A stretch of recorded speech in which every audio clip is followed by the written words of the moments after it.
I'm not sure if I should say Peter Edochie is chauvinistic or he is just airing his opinion, and I think everyone is entitled to their own opinion.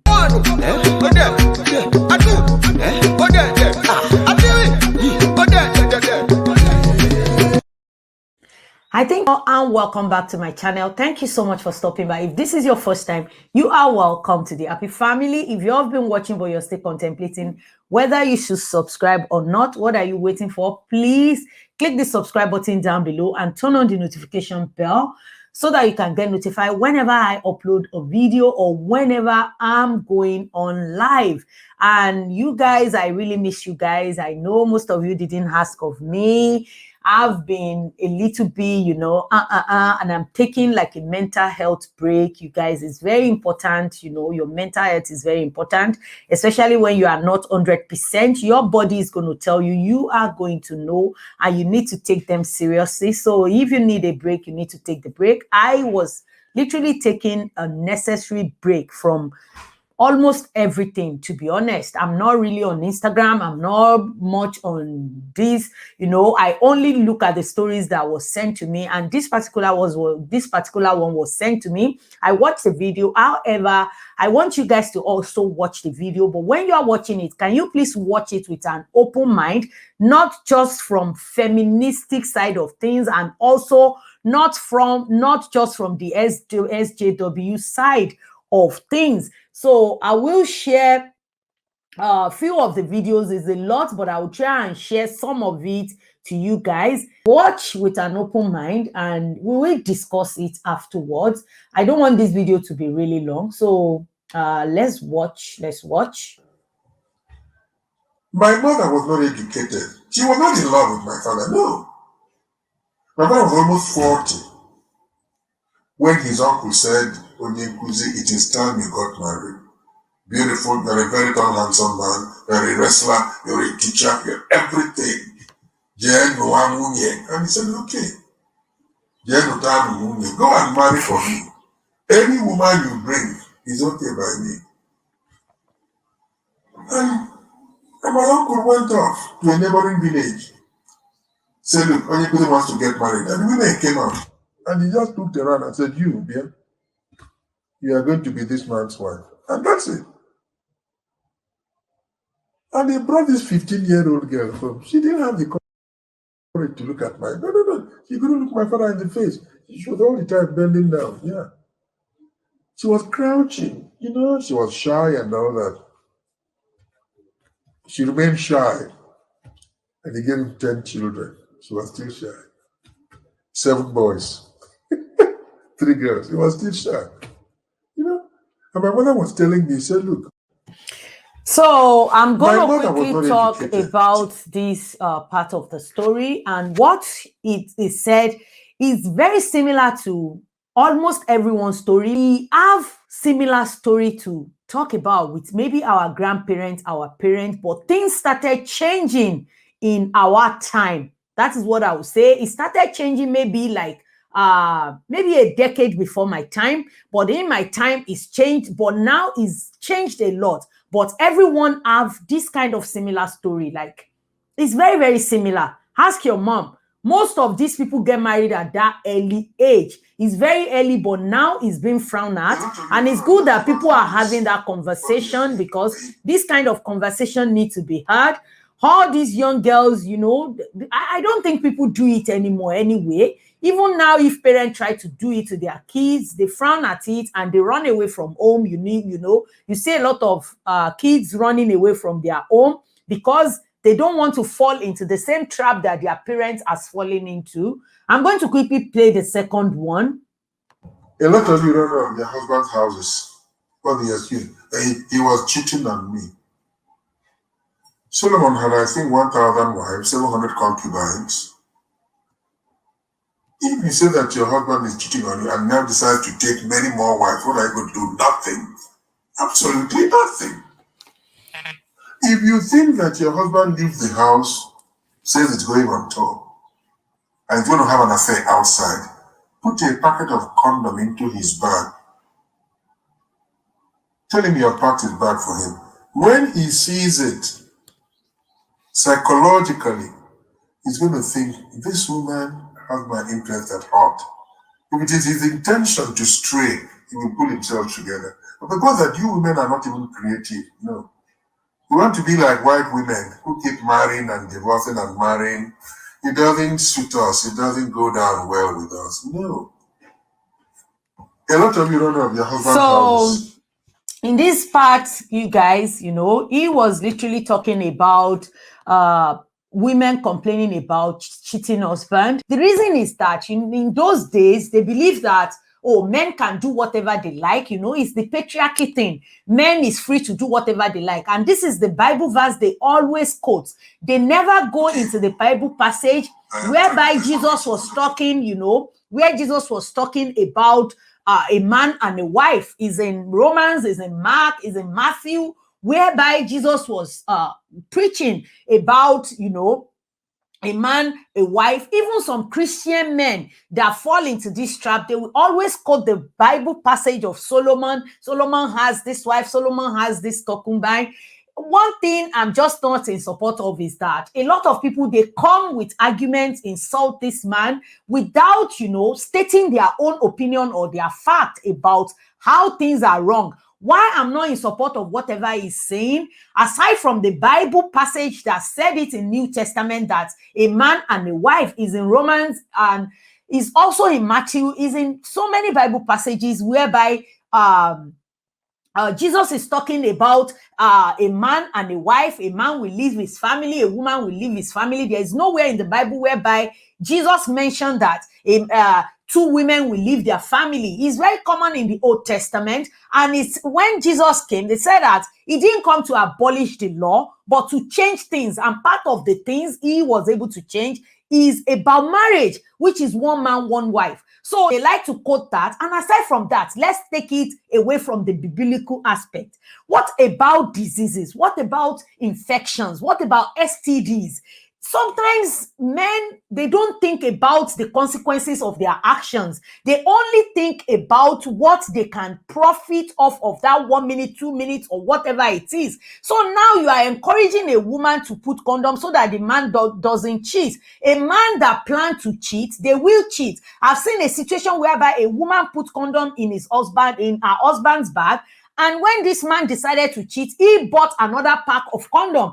But unfortunately for him, he forgot to throw away the remaining used condom that he bought. And the wife eventually found it. So I think the wife has been doing it for him for a while. Whenever he comes back home, the wife sees the full packet of condom that she left in his bag and thinking that, my husband did not cheat. But the man is wise enough to go and buy another one. Anyway, I'm going to play the third part. I just want to, just counter everything he's saying with fact. I just don't want to be part of these people that will just be coming and insulting this man. He was brought up this same way.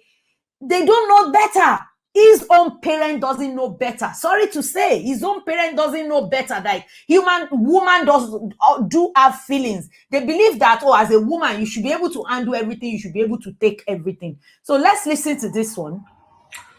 If I haven't had a successful marriage, I'll say, okay, I am trying to place hurdles in front of the women who want to get married. No. You are free. Insult me if you like. I really don't mind. I mean, I'm used to being insulted by people with very poor backgrounds. Yeah. So I'm used to it. Insult me. But what is true, I will always tell you. Yeah. Like I said, I have the longest marriage record in Nollywood. Easily the longest. So when I'm talking about marital life, I am discussing with plenty of authority. If you're a man and you have a lot of money, your daughter is getting married, you want to buy a car, fine. Buy a car as a present for the family, the new family. Register that car in the name of your son-in-law. You are encouraging that marital relationship to last. Register the car in the name of your daughter, you break up that relationship before too long. Quote me. Quote me. It's in the character of women that have this inherent flaw that is uncompromising about them, that makes them very greedy and very selfish. If you have In the university, you will have 4 young men stay in a room for the 4 or 5 years they stay in the university. Do you hear me? 4 or 5 men will stay in a room for the 5 years they stay in the university.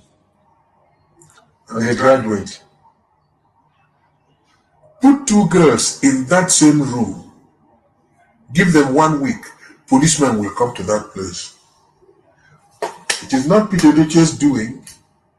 It is there in the composition of women. It's unfortunate. It's regrettable. It is true.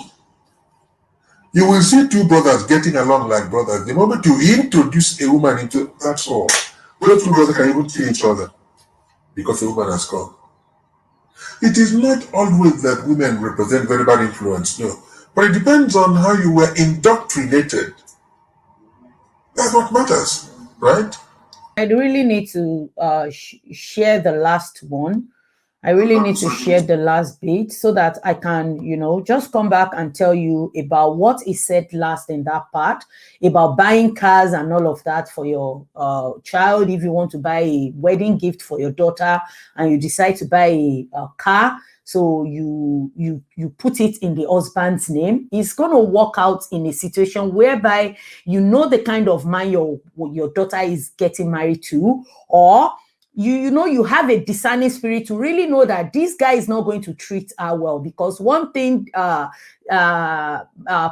Edochie need to understand is that no matter how much you take a pig out of the dirt, a pig will always go back to the dirt. If that man is not good, it's not going to be good. Even if you buy house in his name, if he's going to treat your daughter bad, he's going to treat her bad. So that's one thing people need to realize with that. I'm not chauvinist. I'm not misogynist. I'm not sexist. But you see, if you drop your father's name to answer the name of your husband, you are bound to be submissive to him. I'm not chauvinist. So I like the fact that he is saying that he's not chauvinist, he's not misogynist, he's not sexist. But one thing that Pa Edochie doesn't understand is that we are in the SJW world right now, social justice warrior, feminist, woke, and a lot of women are on this woke side simply because this thing work out for them. They are woke to the extent that it is detrimental to the women community on its own, because a lot of this feminism is like, we have a lot of toxic feminists. They are so toxic to the extent that the thing that they are complaining men are doing to them, they are even doing worse. When you want to quench fire with fire, this is what happens. Even though Peter Edochie might be like, oh, I'm not chauvinist, I'm not this, I'm not that, but these are the mentality of patriarchy. Even though he's saying that he's not chauvinist. Chauvinist is somebody that believes that one sex is above the other. Fine, I don't have any issue with someone submitting to their husband. I do submit to my husband, but I'm not in this slave and master marriage whereby I would think that a man can cheat, a man can do this, a man can do that, and it's okay. I'm not going to allow it because he affected me. But sometimes when some people's action doesn't affect you, you don't have anything, you can't say anything. But when actions affect you, it doesn't even affect you alone. When you are in a marriage and you have this kind of mentality that Peter Edochie is describing, like, oh, even if your man is going, you have to do this, you have to do that. You are teaching your daughters that this is how your husband should treat you. Even if a man is doing this, you are teaching your son that this is how you should treat your wife. We need to try and let people understand, because even though Pa Edochie might be saying that I'm not this, I'm not that, is let people tell you what you are. You can't really claim you are not something when everything you are saying, all your actions, all your utterances pointed to that. And at the same time, I'm not going to knock him. That's his opinion. That's how he feels. That's how he grew up. That's what he grew up to know. And thank God, even his own son came out about buying the car for his own daughter. He said he's going to put his daughter's name. But I quickly want to show you what Daddy Freeze said. And I think Daddy Freeze really nailed this one. You know, he nailed it to T. This is my own belief as well. When I read what Daddy Freeze said, and I'm like, yeah, Daddy Freeze, you nailed it. So this is what Daddy Freeze said. Men in previous generations enjoyed their marriages. Why many women endure them? The millennials are not going to endure the nonsense the last generation endured. If you don't treat a man or woman well, they will leave you. No this and no peace. And there's no lie in that. So he went ahead and do this. Many women stayed in debt to torturous marriages to men who would abuse them physically, emotionally, and sexually, while cheating on them repeatedly. For the sake of the children or public perception and validation, try this today and your partner will leave you quicker that you knew what hit you.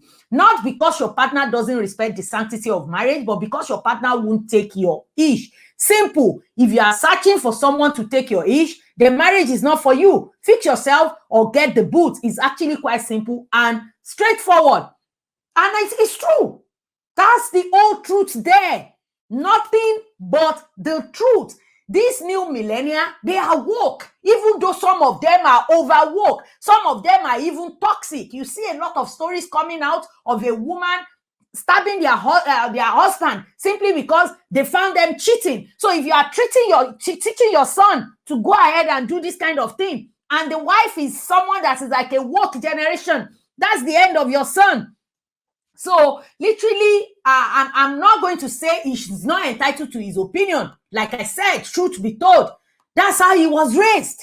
But I just want to encourage every woman with a son, with a daughter, teach them better. Don't fight a patriarchy with trying to put yourself ahead with the kind of patriarchy mentality as a woman, because now it's coming to that extent whereby there's gender war, there's race war, there's culture war, there's everything. It's not about fighting war. See, my husband was raised in this kind of environment, but he changed. He doesn't see himself that way. A lot of this generation, and I'm talking about even people in their 50s, in their 60s, some of them, when they leave Nigeria, some of them find it so difficult to change and adapt to this situation. And some women, they are used to it, they do it. But some men, they adapt, they adjust, they cook, they do certain things that Edochie will see it as taboo. You know, he sees kneeling down and proposing as taboo. He sees that as taboo. So it's normal. But I'm just saying that we have to have balance. He should realize that his mom actually went through abuse. At that age, 15 years, if you look at the history in those years, people used to marry teenagers. Like his dad in his 40s, marrying a 15 years old. He's abused. But at the end of the day, it's not an abuse then. It's a pride. My mom was shy. She gave birth to this, she gave birth to that. Daddy Freeze explained it all. Just go back, read what Daddy Freeze said, and you will know peace, like he said. Anyway, you guys, I just want to have an opinion about that. I just don't like the way a lot of people were insulting him. That was what he grew up to know. He doesn't know any better. Let me not say he doesn't know better. I think he knows what he knows, and he believes in what he knows. That's his opinion. Things are changing, but at the same time, we need balance. Because if there is no balance, women will do worse than men. That's all I know. Women will do, all this patriarchy, is this, is that. If chances are given to women like they give it to men, they will even go worse than men. Because there's a lot of toxic feminists out there. It's really toxic to the extent that I'm thinking that when does it become a gender war? Even if you want your man to change or, disengage himself from this mentality of, your wife needs to do this, your wife needs to do that, you have a way of going about it. You don't have to be aggressive about it. You don't have to, go all out and act as if you are the wokest woke person in the universe. So anyway, you guys, I just want to give my opinion right there. Hope you like the video. If you have enjoyed it, please don't forget to give this video a thumbs up. Share if you like it. If you haven't, please don't forget to hit that subscribe button and turn on the notification bell. And also, if you are not following me on my Instagram, that's my Instagram page. If you have a story to share with me, please endeavor to reach out to me in my DM and I will answer your DM ASAP. Thanks once again, and I will see you in the next one. Bye.